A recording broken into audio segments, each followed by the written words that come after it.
to Langdon, and it kicks. Absolutely, truly. Check rises in that pack, couldn't take it. Hoskin Elliott to put them in front. Hine to land a knockout blow. Bang, there she is. Hello, I'm Damian Barrett. Welcome to Access All Areas, and we're here thanks to Crypto.com.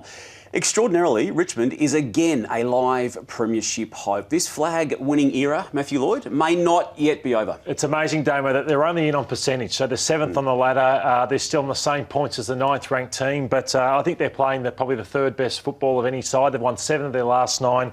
I have them my third seed, just in front of Fremantle. Melbourne number 1, Geelong number 2, and the Tigers at number 3, but there's no wiggle room, really. They've got to beat the Suns up at Metricon this weekend. I've long held the view this year alone anyway that they were going to always be dangerous if they got in, but I think it's more than that. I think their form, and they can mount this case that since round 7 began, that they are the form team of the competition. They've only lost the 2 games inside that period. They led in both those games they lost, and it's a body of work that is stacking up in isolation. I agree. We have a look at some of the footy that they played yesterday. It's their ball movement that I love. So they're working extremely hard. They roll back hard as a side, and then just look at the run and the penetration. You see Rioli. I think he had probably his best ever game I've seen him play at AFL level. I know he's a 3-time premiership player, but now he's taken his footy to a whole new level. That's no longer an experiment, is it, him off the half-back flank? It's a bona fide part of what they're doing this year. It was disappointing too that Dusty got the hamstring awareness because he was playing his best game of the season in that first part of the game. But you just see this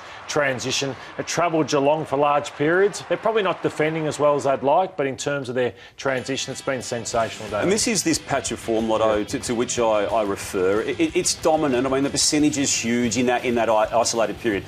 Winning margins, the numbers for inside 50s, numbers, goals, scoring accuracy, they've got it all together, haven't they? Tom Lynch, I think, is putting together one of his very best seasons. Their backline is now workable again. Terrence, I think, weathered some early indifferent form to be important again. Yeah, you wouldn't want to be playing them the way they're playing, the mood they're in, they're hungry again. And Daniel Rioli, just want to touch on his form. As I said, just sitting back and watching Daniel yesterday, I was just absolutely wrapped for him that you can be a 3-time premiership forward and you get moved to halfback.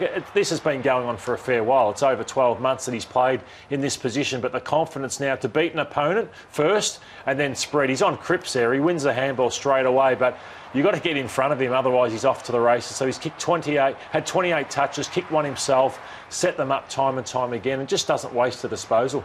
It's the re-emergence, isn't it, of a key player on that half-back line, isn't it, of setting up victories. Have you got him in the All-Australian at this stage? He'd be knocking right on the door, and I think it's the flexibility of the team. Like Baker can play anywhere, Short can play anywhere, Rioli can, and that's the highlight of Richmond's side at the moment. Yep.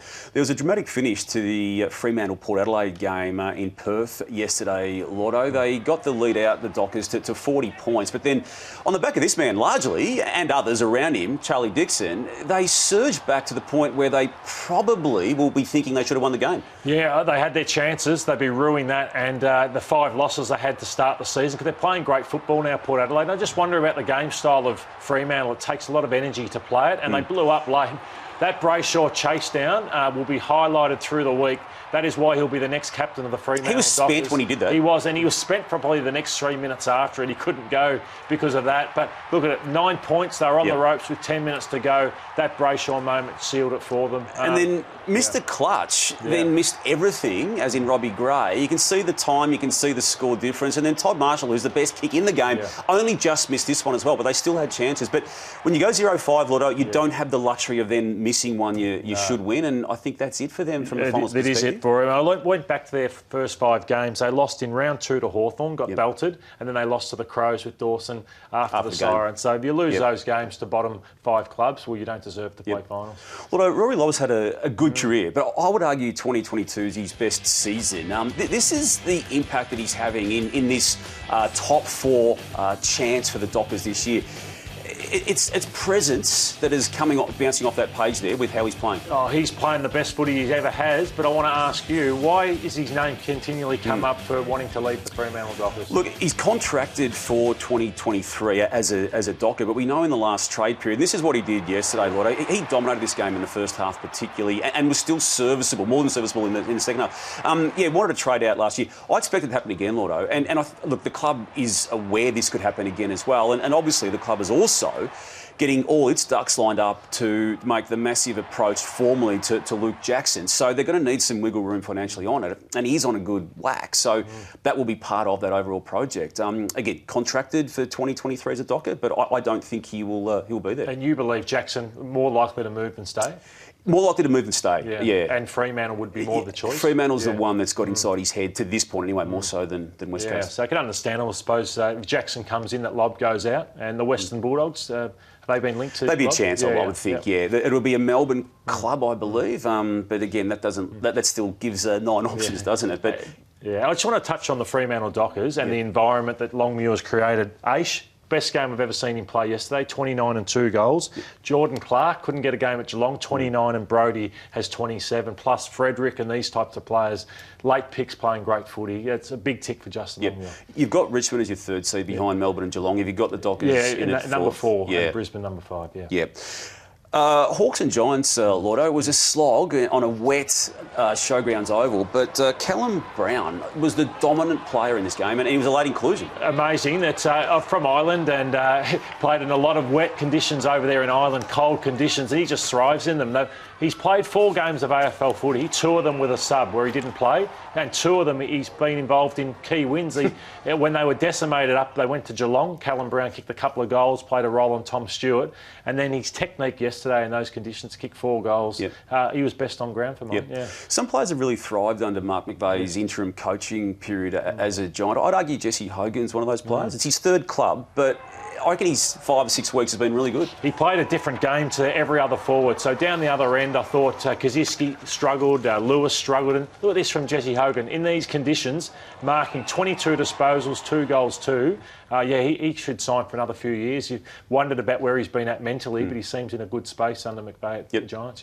Well, in 1992, Ben Hart, first-year player, started the year as a 17-year-old, was All-Australian. Nick Dacos, I think, should be in the conversation, first-year player All-Australian. I think his last 3 weeks, definitely. Maybe others have just been in front of him for the damage that they've done off half-back. Guys like Adam Sard potentially could be just in front of him. But you're right, his last 2 or 3 weeks, he's been Collingwood's best player. So against Melbourne on Queen's birthday, I thought he was best man for Collingwood along with Mason Cox. Just look at some of his decision-making here, Laura, and the precision disposal, particularly with foot.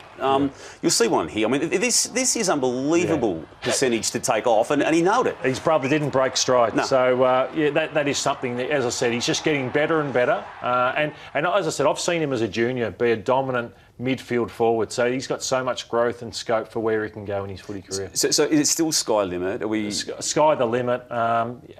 As I said, could be one of Collingwood's greatest ever players. That's how good this guy is. And he's played not even a complete season of footy, and you're putting him in that conversation already. The elite category, It's extraordinary. 6 wins in a row now for the Pies, the latest being against the Suns. We talk about form teams. They're in that 7-2 bracket of the Tigers were since round 7, Lordo. And this is how it looks. I mean, there's no reason to think they will not win those next 4 games. So we feel like they've locked away a top 8 spot. Now, Craig McRae's never the one to get ahead of himself, but now they could be looking at going, okay, how high can we finish? Could we try and pinch 4th? Wow. That's what they should be looking at now, Collingwood, with that run and the way they're playing. It's extraordinary to think that could be the case, isn't it? And Darcy Moore, have you heard any more on him? As we speak, they're still waiting for the full scan, but it's a hyperextension. I think he'd be missing some weeks, but it's just hopefully not the season ender that it may have been.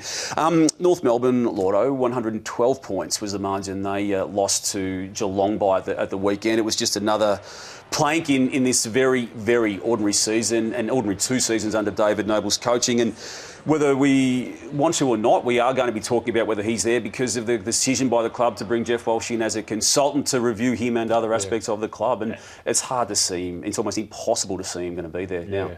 And the worry for them, I look at, say, if I was a recruiter from another club, I'd just be scouring. I call it the wildebeest theory about, okay, who can we pick off who wouldn't be happy? And I looked at Nick Larkey on the weekend, have maybe 12 entries come in after quarter time, probably the lowest you're ever going to see in an AFL game. And he'd be saying to himself, what hope have I got here of thriving? And there's teams like Collingwood crying out for a key forward. Zurha, be asking himself, should I still stay as well? It's a brutal way to look at it in how you're highlighting it there, but it's what happens. And the good clubs go and make these targeted decisions, don't they? And we saw it with Brisbane many, many years ago before they got their act together. The amount of players being picked off, and I can see the same for North. Yep. We go to Thursday night upcoming. Geelong now plays Melbourne, the all 1 and 2 seeds. And how's that look? And who's going to win that? Oh, amazing game. I think at home I'll be tipping Geelong to upset Melbourne. I think in that one, don't I? Yeah, and then their percentage is now similar on the back of that 112-point defeat of North Melbourne to the Demons. They'll be equal on premiership points and percentage effectively if they do win.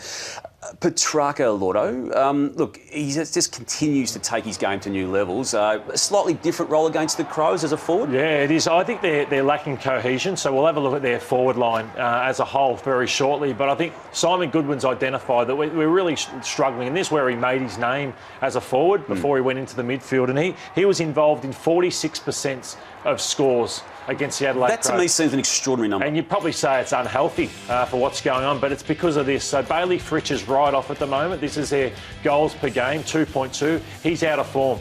Ben Brown has been out of form most of the season. McDonald's not playing.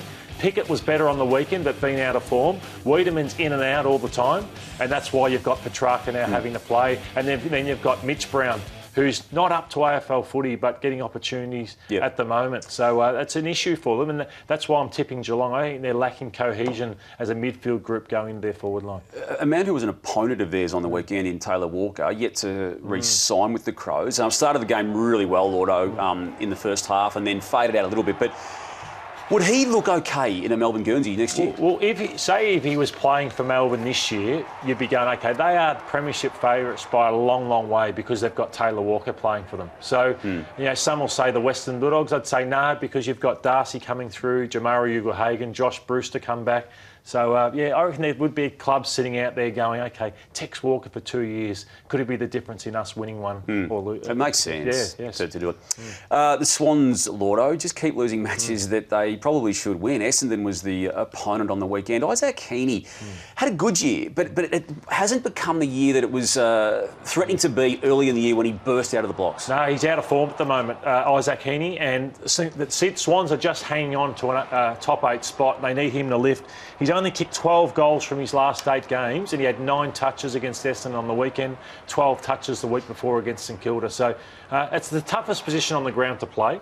So I just wonder whether they could throw him in centre bounces a lot more and try and get him going. Yep. Essendon had an amazing last 15 minutes of the game, led by Jake Stringer, didn't they? And they just obviously took the game away from the Swans. They look good in doing it. Yeah, they've got better since the shackles have come off, and they're at their best when they start playing offensive footy and they get their run and link up going. And Zach Merritt kicked his 3 goals, only the second time he's done that in, I think, 177 games. And Stringer had a huge last quarter. You could see the confidence that grows when Essendon get to play. I think they've had the handbrake on them, I think, by Ben Rutten this year, where they've probably been overcoached, and I've seen it's been relaxed a little bit, and their last 3 weeks has been much, much better. But still, you look at their first part of the season and go, it happens too often that they start seasons poorly, and they tease you late in seasons, and you get excited about them. They've wasted this year, haven't they? It's a nothing season. Mason Redmond hasn't wasted his year, though, has he? No. He's had a really good season. Well, he and Hind have been instrumental in the turnaround. Yep. Bulldogs got a scoreline of 8 and 7, Lordo. It's going to be a battle for them to make it, and their best just seems to be off the very best. I don't know what their point of difference is. So you would have thought that with their midfield depth that it would be that. I don't think they're dominating through there. They've lost Bailey Smith, which has hurt them. One more game without him. One more game. Yeah. I think their backline's really vulnerable, and it's Norton or bust. So I think, they'll probably miss out on the finals. You're writing them out. Off the back of making a grand final, this has been a bitterly disappointing year for them. Yeah. I mean, there have been some injuries that haven't helped their cause, but it's obviously got a lot of work to do. Lordo, the Brave Player of the Week, thanks to Crypto.com. It's actually Brave Player players. We'll start with Dougal Howard, who rolled his knee early in the game and then tried to come back on. Then Rowan Marshall had a whiplash reaction to this fall. He was taken out late, came back on once the concussion protocols were passed. And this was still very hard to watch, with Hunter Clark and Dan Butler coming together, and Clark having a compressed fracture of the nose and will miss some time. But that's as good a win as they've had under Brett Ratten. That is a brilliant win, and I'm pleased for Brett Ratten. He's a good football person, always under pressure. It was a brilliant win under the circumstance, but they moved the ball better. Yeah. Often they can be too safe with what they're doing, but they were back to their best on Friday night. And they moved it better on the back of Bradley Hill, Lordo. I mean, I know he's been criticised even this year, but every single time a team that he plays for wins a game of footy, he's prominent amongst the best, and he was in this game. I think he and Jack Sinclair, I think Sinclair's taken some pressure off him, but you've got to sit on... When Brad Hill gets beaten, often the Saints lose and he cops it, and when he's at his best, they're dynamic. But I think they missed the trick here, Carlton. The Sydney Swans sent Clark to him, to Jack Sinclair the week before. Worst game I've seen Sinclair play all year. This year, this year. And then I think he'd be in all Australian talk in terms of when you talk about Dacos, Sinclair. But on the weekend, they had 1,184 metres gained and 64 touches between them. Yep. So that hurt Michael Voss and the Blues. Yep. Lordo, thanks as always for your time on Access All Areas. Stay with afl.com.au and the AFL Live app for all the footy news you need leading into round 17 of this AFL season.